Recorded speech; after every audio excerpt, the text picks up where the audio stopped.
الرحمن الرحیم۔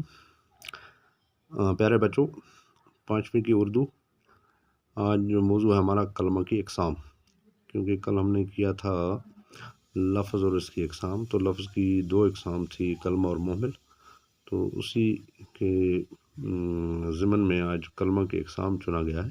تو کلمہ کی 3 اقسام ہیں، نمبر 1 اسم، نمبر 2 فعل، نمبر 3 حرف۔ گو 3 قسم کلمہ اسم، فعل تو حرف۔ وچھو اسم کیا گو تو فعل کیا گو تو حرف کیا گو۔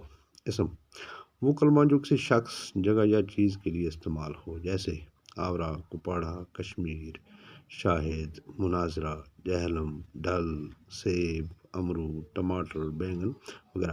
وہ مطلب چھو کہ یم تے ناو چھو دنیاس مز یم تے ناو چھو، چاہے تم چیزن ہند آسن، تم جائن ہند آسن، تم میون ہند آسن، سبزین ہند آسن،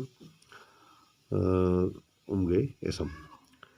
فعل وہ کلمہ جو کسی کام کے کرنے یا ہونے کو ظاہر کرے، تو سو کلمہ یت مز کام کرن ظاہر گژھِ، مطلب کام کرمز چھا، کران چھا یا کر، وہ زمانے کے لحاظ وقت سے وہ چھا مکلومز، یہ کران یعنی یہ کر۔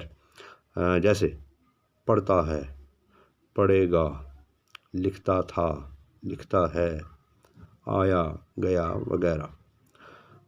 پتہ تریم حرف وہ کلمہ جو نہ اسم ہے اور نہ ہی فعل، بلکہ اسم اور فعل کو آپس میں ملا کر مطلب پورا کرے۔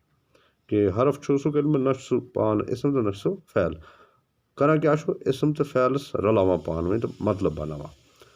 تو حرف مثال کیا چھو، کا، کے، کو، تک، پر، سے، کی وغیرہ۔